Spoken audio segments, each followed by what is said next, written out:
सुप्रभात विद्यार्थियों। पूर्व के बहुत सारे वीडियो में जहां मैंने शब्द रूपों की सिद्धि कराई है वहां पर मैं कुछ सूत्र बताती हूं जिन्हें सविस्तार समझाती हूं।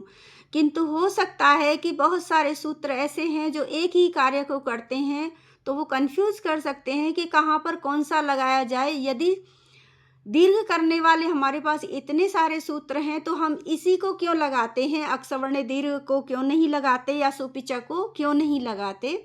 तो इनका अंतर समझ लीजिए कि ये कब कौन सा कहाँ लगाया जाता है, जबकि ये दीर्घ तो सभी करते हैं।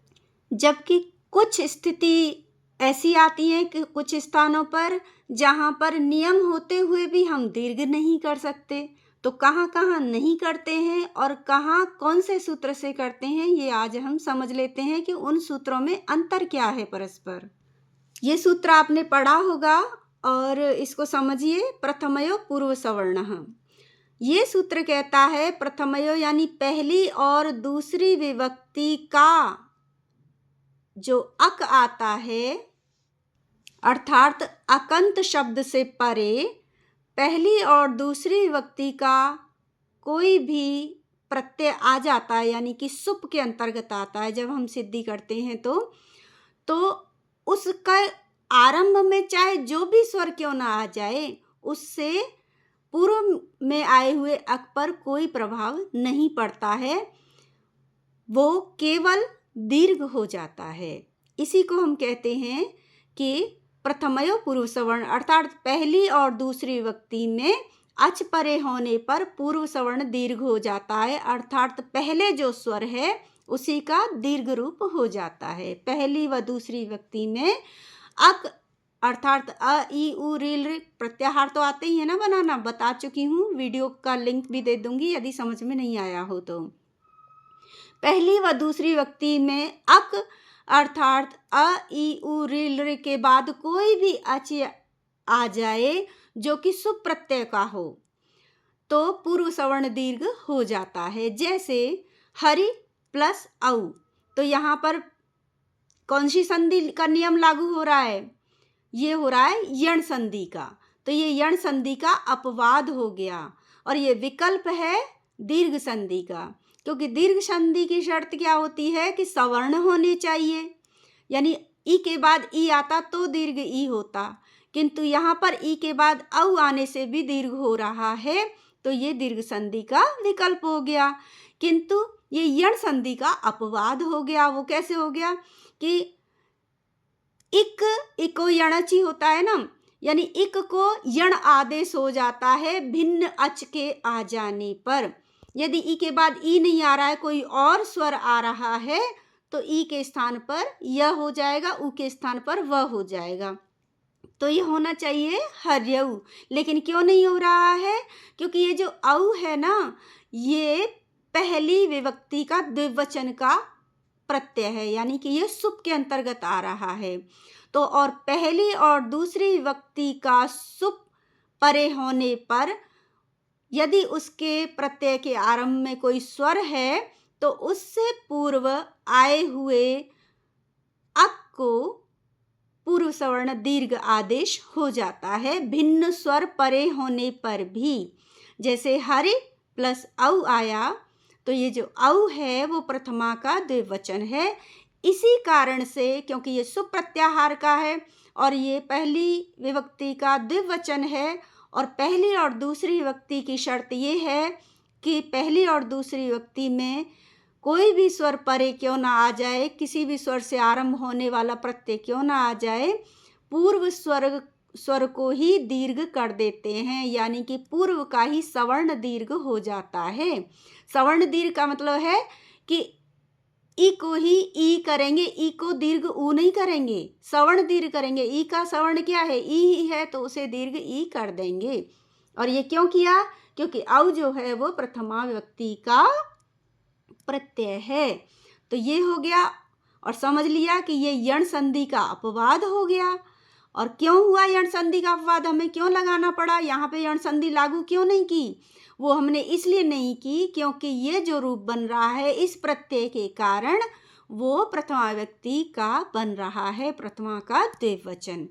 और ये विकल्प है दीर्घ संधि का, क्योंकि जब सवर्ण दीर्घ हमारे पास प्राप्त नहीं है तो हमने प्रथमयो पूर्व सवर्ण से हरि के ई को दीर्घ किया है। और कहाँ कहाँ होगा? सुपिच, च का तात्पर्य है और इसको पूरा हम इस तरह से बोलेंगे, सुपिच यादव, यानी कि सुप प्रत्याहारों के अंतर्गत ही कोई ऐसा प्रत्याहार परे में आ जाए जिसमें कि य आदि हो, अर्थात य प्रत्याहार के वर्ण शुरू में हो। च का तात्पर्य है और सुपिच और सुप प्रत्याहार के अंतर्गत यादव, अर्थात य हो आदि में, जिसके य से क्या तात्पर्य है? य प्रत्याहार के वर्ण जो कि अंतस्थ हैं, यवरल, और अनुनासिक हैं, अमंगणनम तथा झ तथा भ। ये दो शब्द अलग से हैं जो कि अपने वर्ग के चौथे हैं। अब ये इस सुपिच्चा यहाँ हमने पूरा क्यों नहीं लिखा है? क्योंकि ये यहीं से आ रहा है। च जब लिख दिया जाए इसका तात्पर्य है कि ये इसी में जुड़ा हुआ है, इसी का भाग है एक तरह से।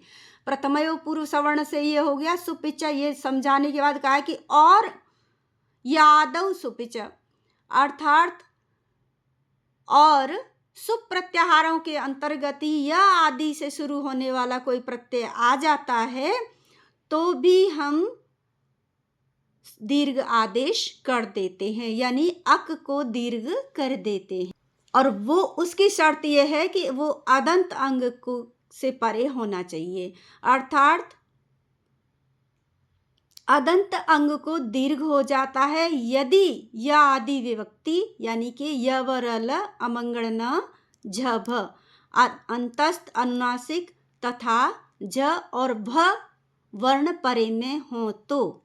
अब जैसे यहाँ पर राम है और उसके बाद कोई स्वर नहीं आ रहा है, भ्याम आ रहा है, किंतु राम क्या है? एक तो अंत वाला है। अब ये ई अंत वाले के साथ नहीं होगा, ऐसा केवल, यानी ये सुपिच सूत्र जो लग रहा है वो दीर्घ करने के लिए है। जैसे प्रथमयो पूर्व सवर्ण दीर्घ कर रहा था, ऐसे ही सुपिच भी दीर्घ कर रहा है। तो ये दीर्घ करने के लिए है, किंतु ये दीर्घ तभी करेगा जब शर्त ये है कि जो हमारा वर्ण है, प्रथम शब्द है, उसका अंतिम वर्ण अ होना चाहिए, यानी कि अत अंत वाला होना चाहिए, यानी ह्रस्व अ होना चाहिए। और उसके बाद सुप्रत्याहार का ऐसा वर्ण आना चाहिए शुरू में जिसकी यह प्रत्याहार के वर्ण हों, यानी कि अंतस्थ यवरल हों, या नाक से बोले जाने वाले कोई शब्द हों, या फिर झ और भ हो।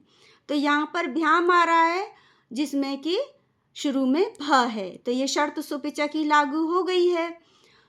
इसी वजह से यहाँ पर भ परे में आने की वजह से भ की जगह झ भी आ सकता था, या यवरल, अमंगण, इनमें से भी कोई आ सकता था।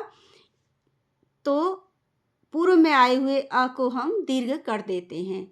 तो अब भूलोगे नहीं कि रामभ्याम नहीं होता बल्कि रामाभ्याम होता है, और वो सुपिचा सूत्र के कारण होता है क्योंकि बाद में भ आ गया है, इसलिए पूर्व में आए हुए अ को हम दीर्घ कर देंगे। और ये वाला सूत्र केवल अ अंत वाले शब्दों के साथ लगता है, हरिभ्याम में नहीं लगेगा, वरना हरिभ्याम हो जाएगा, अर्थात र का ई, यानी कि ई अंत वालों या किसी अन्य स्वर अंत वालों के साथ सुपिच सूत्र नहीं लग रहा है, केवल अदंत अंग के साथ ही लग रहा है, यानी अ अंत वालों के साथ ही ये सूत्र लग रहा है। तो इतना समझ में आ गया कि पहली और दूसरी व्यक्ति में जब दीर्घ करना होता है तो भिन्न स्वर परे रहते हम प्रथमयो पूर्व सवर्ण से दीर्घ करते हैं, और साथ ही यदि स्वर परे में नहीं है, कोई व्यंजन परे में है, इनमें से एक व्यंजन वो है और वो सुप्रत्याहार का होना चाहिए, तो यही इनमें से ही आएगा, इससे भिन्न आएगा भी नहीं, तो सुपिचा सूत्र से हम उसे दीर्घ कर देते हैं। अब किन किन स्थिति में शर्त लागू होते हुए भी हम दीर्घ नहीं करते हैं, वो सूत्र यह है कि ना दीची। ये सूत्र कह रहा है न नहीं होता है, अत इची, अत और इची, अर्थात अद के बाद इच प्रत्याहार परे के वर्ण परे रहते दीर्घ एकादेश नहीं होता है, यानी कि पूर्व सवर्ण दीर्घ नहीं होता है। अवर्ण से परे यदि इच आ जाए, अब यहाँ पर देखिए अ के बाद कोई स्वर आया ही नहीं है, य वर ल अमंगल नम ये आए हैं, जबकि यहाँ पर हमने यहाँ इसीलिए राम प्लस औ नहीं किया, क्योंकि अ के बाद औ आ जाता तो रामऊ बन नहीं पाता इस सूत्र से, क्योंकि ये तो पहले वाले को ही दीर्घ कर रहा है ना, फिर तो रामा हो जाता, इसलिए यहाँ पर वो शर्त लागू हो ही नहीं रही। यहाँ पर कहा गया है अक, यानी कि अ को छोड़ दो, अ को छोड़ दीजिए, इसके अलावा कोई भी स्वर आता है और उसके बाद यदि कोई भिन्न स्वर आ जाता है तो इस सूत्र से प्रथमयो पूर्व सवर्ण कर देंगे, किंतु पूर्व में यदि आ रहा है तो फिर हम उसे इस सूत्र से करेंगे, लेकिन शर्त यह है कि अ के बाद कोई स्वर नहीं होना चाहिए, य प्रत्याहार के वर्ण होने चाहिए, तो ही हम पूर्व सवर्ण दीर्घ करेंगे। जैसे कि हमने भ आने पर यहाँ पे अ के बाद भ आया, इसलिए रामाभ्याम कर दिया, जबकि नादेची सूत्र कह रहा है कि यदि अ के बाद इच वर्ण आ जाते हैं, यानी ई उ रिल रि ए ऐ ओ औ आ जाते हैं, तो फिर पूर्व सवर्ण दीर्घ एकादेश नहीं होता है। कहने का भाव यही है कि अ के बाद कोई व्यंजन तो आ जाए लेकिन कोई स्वर नहीं आना चाहिए, यदि आ गया तो पूर्व सवर्ण दीर्घ नहीं होगा।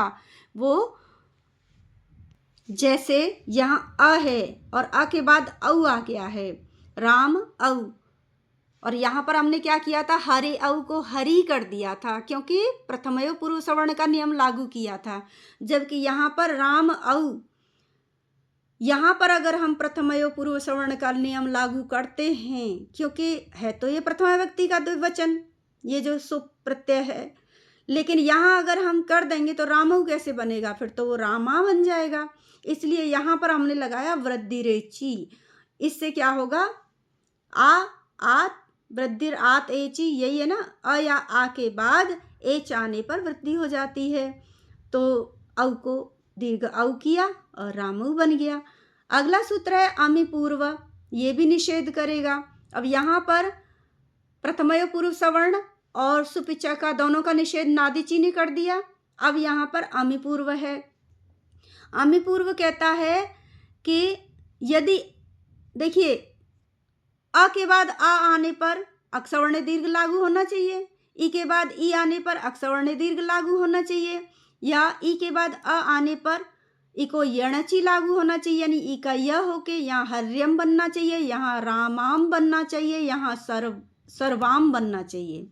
लेकिन वो सभी शर्तें सही हैं, किंतु यदि अम शब्द, केवल अम, ये केवल अम यदि आ जाता है, सुप का यदि अम आ जाता है किसी शब्द के परे में, द्वितीय व्यक्ति का प्रत्यय है एक वचन का अम, सु औ जस प्रथमा अम और शश में जो अम है वो द्वितीय का एक वचन है, तो अम आने पर पूर्व रूप एकादेश हो जाता है, पूर्व रूप दीर्घ एकादेश नहीं होता।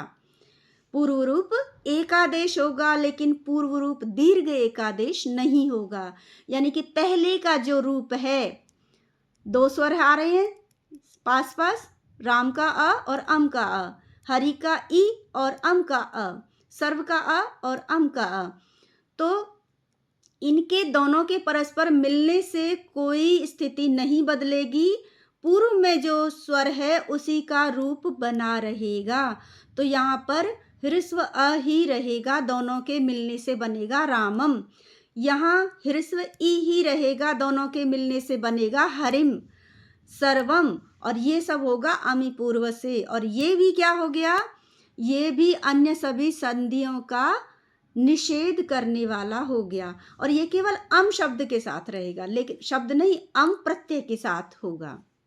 तो अब ये सभी सूत्र आपको अच्छी तरह से क्लियर हो गए होंगे, जिससे कि आगे अन्य शब्दों की सिद्धि करोगे, या अन्य जो वीडियो इतने सारे पहले से मैंने बहुत सारे शब्द रूपों की सिद्धि के डाल दिए हैं, लगभग जो जो मांगे मैंने, या MA BA तक भी, ग्रेजुएशन तक जितनी आवश्यक हैं अथवा फर्स्ट ग्रेड की टीचर की जो भी तैयारी कर रहे हैं लेक्चरशिप की, उन सब के लिए जो आवश्यक हैं वो सभी वीडियो मैंने शब्द रूप सिद्धि के डाल दिए हैं।